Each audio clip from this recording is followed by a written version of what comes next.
Hey coaches, I'm going to walk through the playbook in StrongSide. This is the core feature that I think everybody should be aware of and know that it's there and easy to use and free. There are some items in it that are a little bit more valuable if you're using the paid version, particularly as I walk through some of the website tools. You'll see how it all fits together and how it becomes, a really useful entire platform. But in terms of just using the playbook tools, it's pretty straightforward, and I'm going to walk through just using the free version. A couple of things about the free version is if there are kind of significant updates to the tools, they end up coming in a little bit later than the paid versions, just because it's easier to release them that way. It's more stable and a better experience for both free and paid users. When you open up the free version, just about anything really in the application, if nothing's saved, then you're going to be handed off to a 4-3 cover 2, maybe cover 3-ish kind of look, depends on what you're seeing where they move later. So that is, you're seeing this right doubles, 11 right, whatever you want to call it there. So let's see. You can kind of pan around if you want to move up and down. You can zoom in, zoom out. And if you need to move a guy, you click on him and just drag him around wherever you want him to be. I'm going to stay mostly where it is right now just for the sake of simplicity.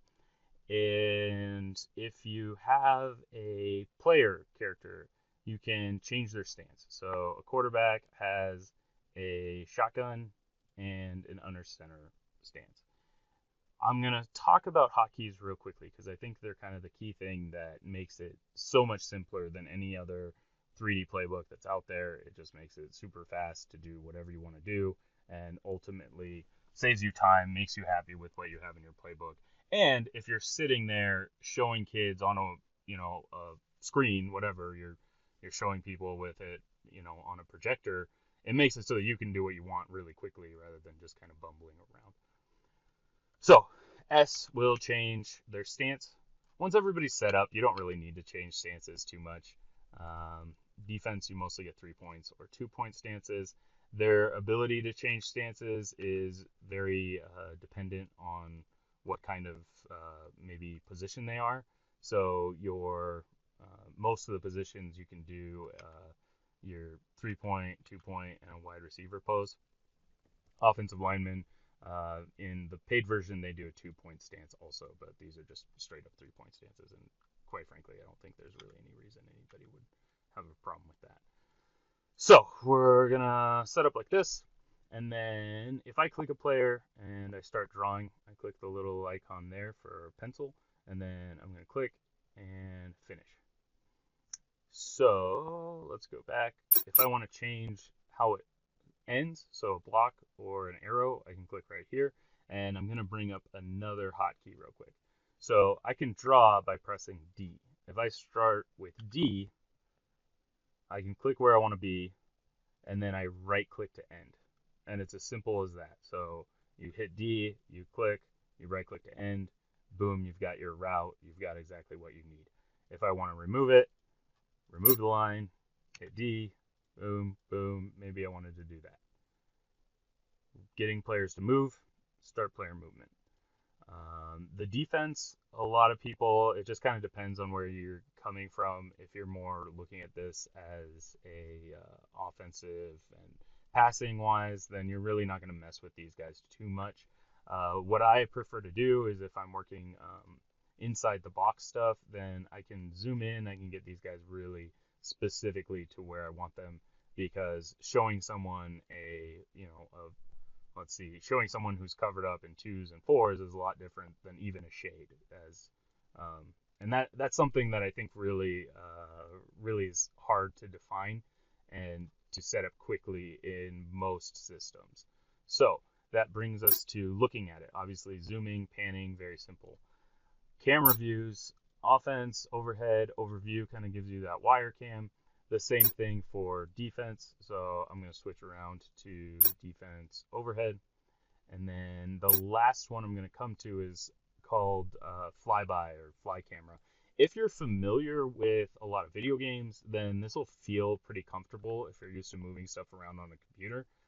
Otherwise, it's not terrible, and it's worth getting to know because at that point you can really change the way you start to coach when you're making a playbook, when you're looking at film, when you're doing chalk talk, right?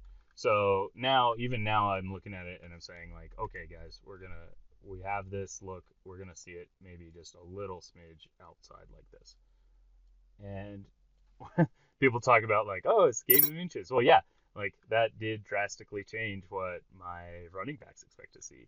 You know, as a coach, especially coaches who just never came from playing a certain position, starting to see the game in a different way really opens your eyes to what you're coaching. I personally never played as a wide receiver outside of like 8 years old, and coming to this as a coach later and looking at it from this perspective, I was like, all right, this I need to learn a lot more about teaching players in a different way and also understanding how things work from this perspective. So there you go for moving, drawing, changing the pointers, animating, getting them to run places. The last one I want to cover real quickly is motion. Oh, there's two things. Motion, if I hit the line, I'm going to click where I want them to go, and then I'm going to right click where I'm done, and then I'm going to continue the line to be what happens during the play. And then you'll see this guy carries on. And let's reset all that. When I'm in the fly camera, so I'm going to put zone on a guy here. I'm going to hit Z and press him there. When I'm in the fly camera, I can hit P to play things. And then P again will reset them. And I can do escape to get back out. That gives you just about anything you can do in the simplest form of the playbook tools. The next thing that usually comes up is this a phone or a tablet app? And there's something key to know that it's not a great experience if you have something like this on a tablet. You're not going to love it as a coach.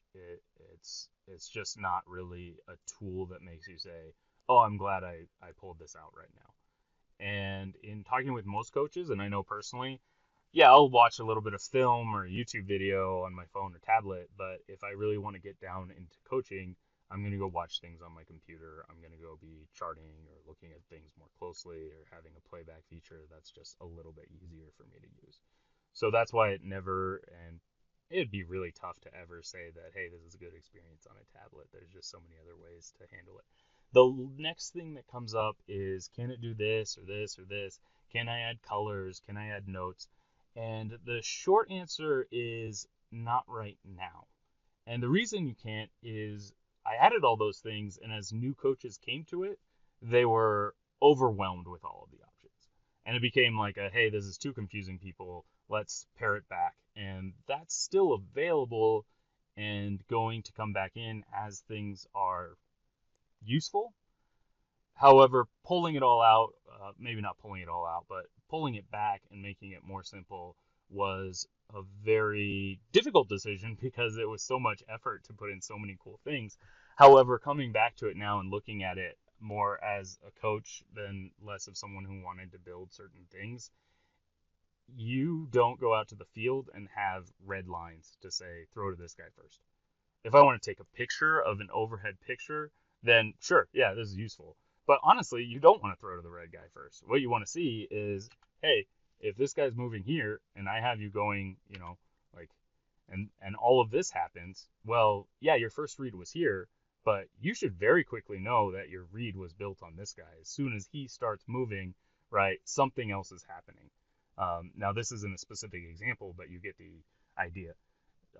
Everything works until you get punched in the mouth sort of thing.